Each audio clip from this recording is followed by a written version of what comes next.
Today is March the 8th, and it is soon to be coyote cull season. GON is going to run their annual coyote cull. We want to see y'all in the woods hunting or trapping coyotes for our coyote cull.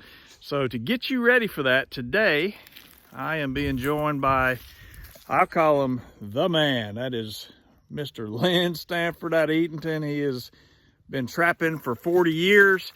And he's out here today on a piece of private property, and we are in Putnam County, just below Eatonton, not too far. And he is showing me how he catches coyotes, what works for him. And he's over there. This is 1, 2, 3, 4. This is the fifth. Fixing to put the fifth and the sixth one in here. We're going to put another one up by the gate. We're going to put 7 in today, probably some more tomorrow. So, but the cool thing is, the May issue of GON, we're going to show you his techniques, what works for him, how he catches coyotes. Specifically, we're going to be talking about how you trap coyotes during a time of year that's traditionally not the easiest time of year to catch them, and that is May and June, to get you ready for this year's coyote cull. All right, so lesson number 1 is that even though Mr. Lynn, he's trapped here a number of times, the very first thing that he does is he's taking a ride around the whole property. And as you can see, we have stopped at a place. He's actually trapped just right up the road here, and but he wants to check for fresh. It's been a year or so since he's been here at least, so he wants to check for fresh scat, fresh tracks, just kind of get a feel for the property again. All right, Mr. Lynn, so have you seen anything in here yet? See some cat tracks and a little cat scat. Haven't seen any coyote sign whatsoever yet. Okay, and we're obviously out here trying to just catch coyotes, so we haven't seen any coyote sign, which is surprising because this place is usually pretty thick with coyotes, and it's been a while since it's been trapped. So I guess that's even more reason to just keep scouting the property when you first get on it before you ever set a trap, right? Exactly. Yes. Get a feel for the area. And here's what we're looking for, sort of. This is, we put a business card there just so you can see the size of it. That is coyote scat, and you can tell by the size of it, but it's old, so, but at least a little bit of something there, right, Lynn?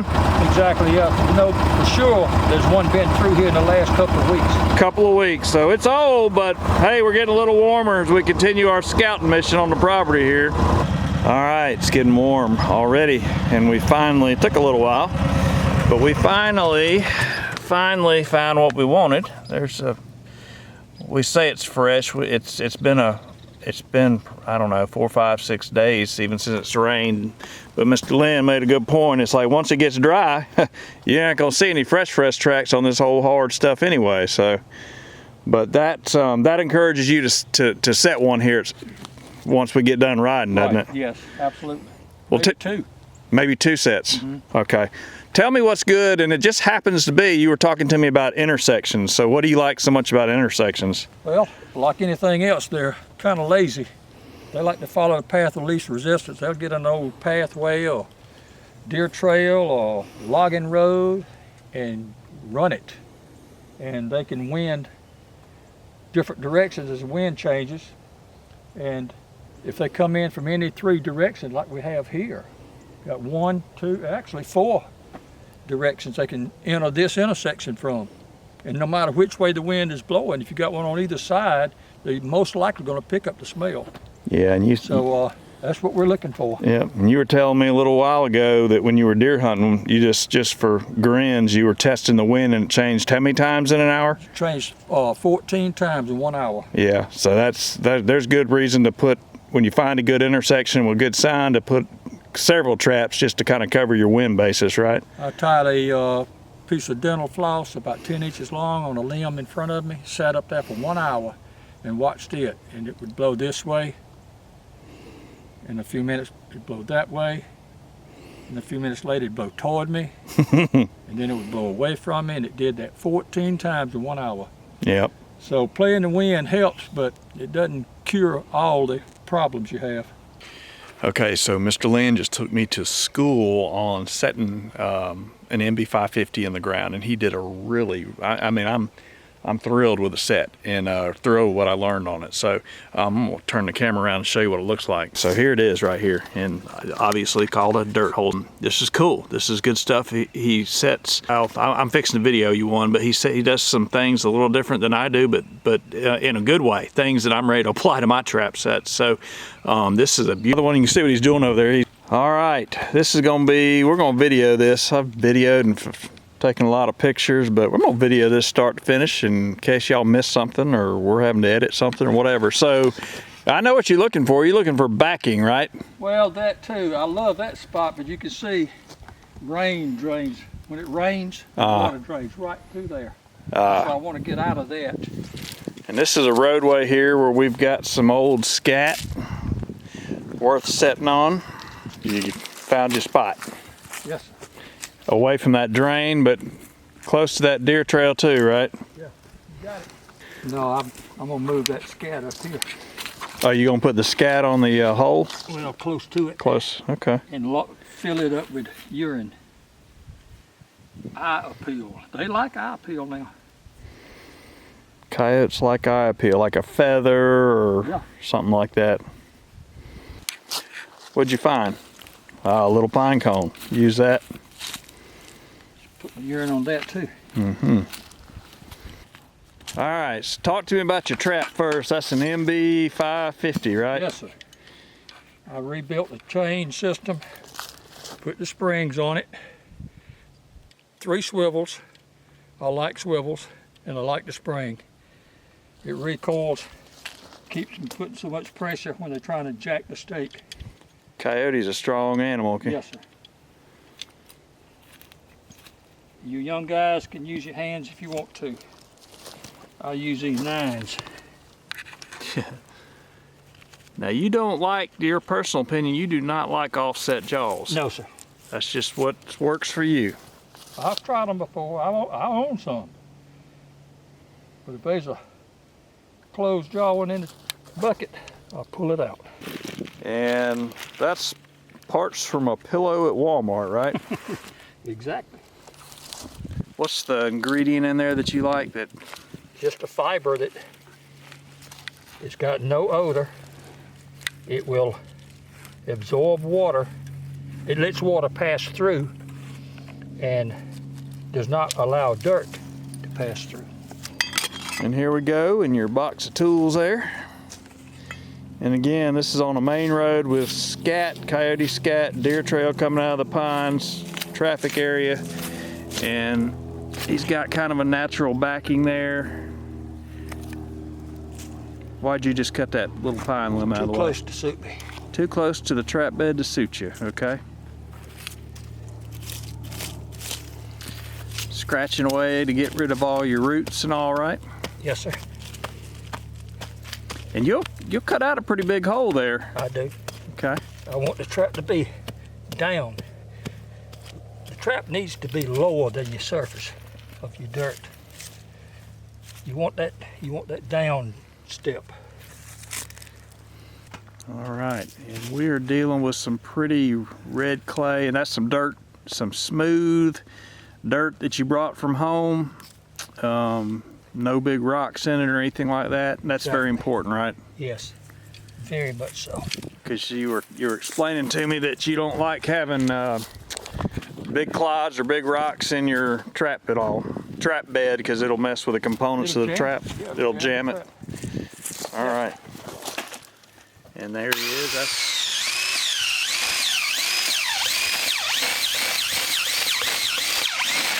If you use a drill, you said you need a 20 volt to... At least. 14's is not strong enough. 14 not strong enough. He just puts that's his dirt hole, of course. He puts the shovel in there just to keep the hole clean without stuff going in. And now he's going to get his trap there. He's measuring how far that you like? This is about 7.5 to 8 inches. And that's what you like to the center? I get there and then I slide it one way or the other. 1.5 2 inches. And you hear the old 3 inches over, 9 down, but this is just what works for you. Yep. And there you go. So this chain, this is interesting here. You see a lot of different variations of where to put the chain under your trap or beside or whatever, but you cut you a little trench. Yep. Out to your I got side. plenty of room to bear my chain and my spring, and it just covers right back up. So. And then this rebar, this is something you welded. That's a, would you say it's 16-inch rebar? 18 to 20, you know, thereabout. Yeah.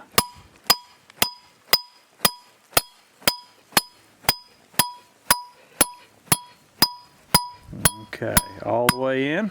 And we're in the Piedmont here, so that's plenty of length on it. So if you said if you go to like South Georgia and Sandy Soul, you'll have some 2-footers? Yes, yes. Okay, and you sometimes you'll have jobs where you're away from home and you're down in South Georgia, right? Yes, sir. Okay. Sure do. Just takes a little different equipment. All right. So walk us through what you're doing here. Now you're getting your trap starting to bed it, right? Tightening it up as much as I can with the loose soil that I just dug out of this hole. You have got to bed the trap. The trap bed is one of the most important components, if you will. You have to get it. If it wobbles, if he steps here and it jacks up, steps here and the back comes up, he's gone. He's out of here. He's got no curiosity as far as movement. Smell, he does.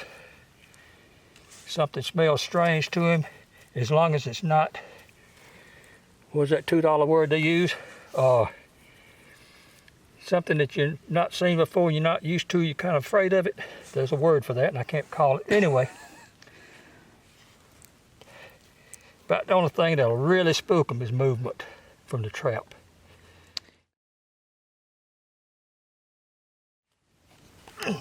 Call that the wobble. You don't want the wobble. No, absolutely not. So you're happy with that right there? Yes, sir. Okay. Now this is dirt from home. You're just going to kind of sift that over. It fills in the little chinks. Getting rid of the junk, as we've been calling it all day. And now you're trying to find your trap pan again. Some people put coffee filters over it, or underalls or stuff under it, but you just use that old pillow stuff, and that, if you think about under his pan there, it's completely clean. It's got the pillow stuffing in it, we'll call it. That's what it is, yeah. And so you're taking some of these cloddy pieces that are not any good for bedding a trap, but you're fixing to use these to your advantage. Talk to us about what you're doing there. Well, sometimes if you're not completely level with the surface of the ground and you want your trap to be a little lower than everything else, you just build up around it. You want the pan to be in the lowest spot at the trap site, because if it's low and clean, he's going to step there. If I put a stone right there, he will not step on it. And it's okay to put big clods or even rocks around the trap, but just not in the path of the jaws or the ears. Exactly. Okay. All right, next step. The bait or the lure. This is the very bag my drill came out of. Makes a great lure carrier. You were putting on some, I call them lure gloves. Lure gloves. You don't want to use your trapping gloves. That's a big, big no-no, right? Yes. And it's best to use different color. So sometimes you might get them confused. Right. Being the same glove. What's the purpose of the sheep's wool? All right. It's a natural odor anyway, coming off an animal, but it's got lanolin, natural lanolin in it. And lanolin will hold odor. And we use it to give a eye appeal. It looks like fur from an animal. And it's a curiosity sight. And it holds the smell of the lure that you use, whether it's bait or gland lure. And you want to get your gland lure on a small twig, put it down in there and make sure you poke it into the sheep's wool. which is at the bottom of the hole. Yes, absolutely. Dipping it in there. What's the name of that stuff? Black Magic. Black Magic. And there you go. Grandpa's trading post. How long you use that stuff? How long have I been using it? 20 years. I'd say you're a fan then. Yeah. $50 a pop, yeah. Yeah, and that's that gland stuff. That's not a ring the dinner bell. That's a curiosity bait. That's all. And that'll work during our coyote cull, right? May, June? Yes, okay. Absolutely. But here's the set before he's going to go put his stand-ups, which we'll talk about that in a minute. There it is. You've got your dirt hole right there, and it's you got to step down to hit the trap pan. You've got some rocks and stuff to kind of steer him.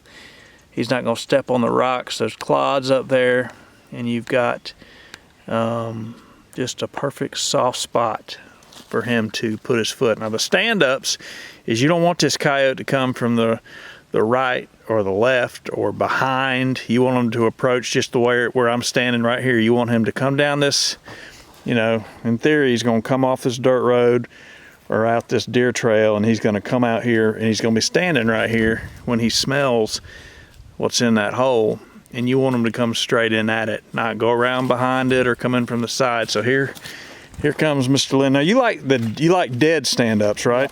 I sure do. Tell me why you like the dead stuff versus like go get a live pine tree or whatever. They can withstand, they don't have the wind. They won't catch the wind as bad as live things like this pine. Wind's going to blow that a lot more than it will this. Right. It should happen to, if I had a green one there, and it happened, the wind gets strong and blow it over on the trap. And he's not going to step in it then. That's it. Yep. Use your screwdriver and make you a hole and stick that in there, and that's Same that. on the other side. Same on the other side.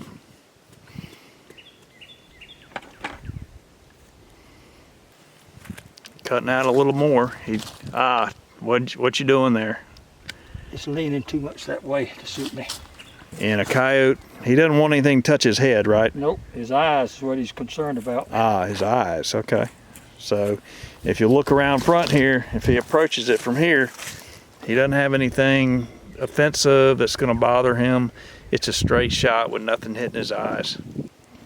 Here comes the additional eye appeal. What you got there, Mr. Lynn? Dried poop. Dried poop. Well, there you go. And he's putting that right above the hole. Two little pieces there. Or not so little, but. And then that is not palm olive dish soap. That is red fox urine. So he's got eye appeal, he's got scent, he's got lure in the hole. Did you put any bait in the hole? I can't remember. No. No bait, all lure, all lure. All lure. In a natural way just to guide the coyote in here. Beautiful set. Can't wait for in the morning.